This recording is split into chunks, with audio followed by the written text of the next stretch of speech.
Satu-satunya cara menghindari lelah yang tidak perlu lagi bersusah payah itu hanyalah masuk surga. Tetapi kan itu tidak terjadi sekarang. Kita harus meninggal dulu dan kita belum mau. Ada yang mau meninggal masuk surga sekarang? Kalau dijamin sih insya Allah ya. Masalahnya gak ada jaminan. Kalau para sahabat enak, mereka dapat jaminan surga Bilal. Sebelum Bilal meninggal, Rasulullah udah bilang, bima sabaktani ilal jannah ya Bilal. Dengan apa kamu mendahului aku ke surga wahai Bilal? Dengan wudu dan sholat syukur wudu. Begitu juga nanti ada sahabat lain yang dijamin masuk surga bighairi hisab wala azab. Salah satunya adalah Ukasyah. Kalau kita tidak ada jaminan apapun di akhirat kecuali berikhtiar dan bermujahadah untuk bisa mendapatkan kebaikan sebanyak mungkin di sisi Allah. Sehingga alangkah naifnya seseorang yang menghindar dari ta'ab wal ham wal gham. Dia berusaha menghindar dari lelah, menghindar dari susah payahnya kehidupan, menghindar dari beban-beban hidup. Itu gak bisa dilakukan karena kita masih berada di dunia. Yang perlu kita sekarang coba pilih adalah kita mau lelah untuk hal yang sia-sia? Apakah kita mau lelah untuk hanya bersenda gurau? Apakah kita mau lelah hanya untuk hal yang tidak ngapa-ngapain? Atau justru lelah kita itu untuk sesuatu yang mudah-mudahan beribadah kepada Allah? Makanya disebut dengan lelahnya menjadi lillah. Karena dua-duanya lelah.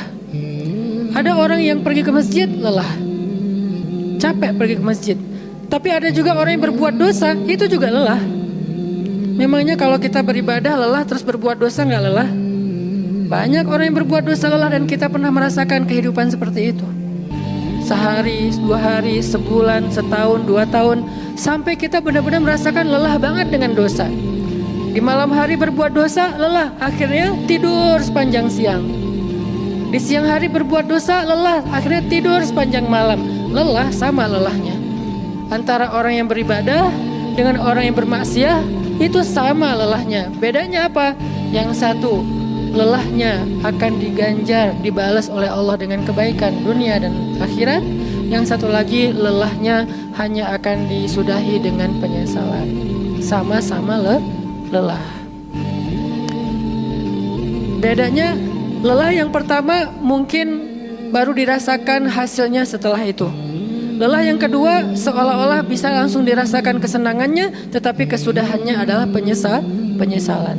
Makanya pada malam ini kita ingin merenungkan beberapa nasihat baik dari Al-Quran maupun hadis tentang bagaimana kita menjadi orang yang setiap hari tetap lelah, tetap banyak beban, tetapi beban itu mudah-mudahan menjadikan kita mendapatkan banyak kebaikan di sisi Allah.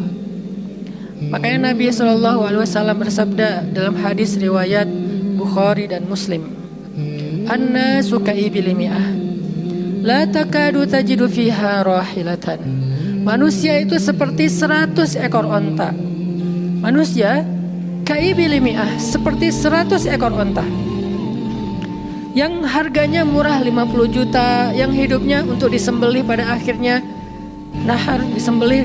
Onta itu kan kalau disembelih sambil dia berdiri ya. Kalau ayam, bebek disembelih sambil dipegangin atau diangkat. Kalau kambing dan sapi dibaringkan. Kalau onta disembelih itu sambil diberdirikan. Dia berdiri langsung disembelih. Itu onta.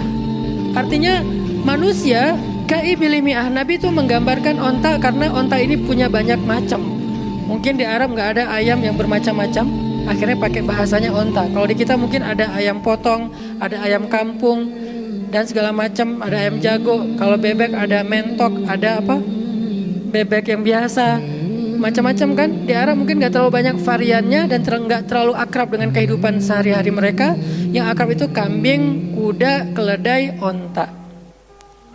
Akhirnya Nabi mengatakan an-nasu ka'ibili mi'ah. Nabi seolah-olah mengambil sebuah perumpamaan, dan perumpamaan ini bisa kita ganti dengan culture yang berbeda di setiap negara. Tetapi perumpamaan yang paling baik itu adalah onta. An-nasu ka'ibili mi'ah. Manusia itu seperti 100 ekor onta ibil, onta potong, yang hidupnya hanya untuk disembelih oleh tuannya. kemudian dagingnya dimakan atau dijual. Kenapa bisa begitu murahnya? Cuma 50 juta, 40 juta dan berakhir dengan disembelih? Karena onta ini hidupnya tidak istimewa. Dia hidup hanya untuk makan, minum, tidur, dan berkembang biak. Cuman itu misi dari kehidupan dia. Makan, minum, tidur, berkembang biak. Udah itu doang. Setiap hari kerjanya makan aja. Lihat hewan ternak ngapain? Merumput aja setiap hari. Nggak ada hewan ternak yang tiba-tiba dia lagi ngapain? Lagi sholat? Nggak ada. Hewan ternak misalnya lagi ngebantuin tetangga? Nggak ada. Hewan ternak lagi menjenguk yang sakit? Nggak ada. Hewan ternak yang lagi menyelesaikan hajat saudaranya? Hewan ternak yang lagi dengerin curhat? Nggak ada. Kenapa? Karena tugas misi kehidupan mereka itu cuma diciptakan untuk makan, minum, tidur, berkembang biak. Udah. Ini namanya kalau di antara onta namanya ibil.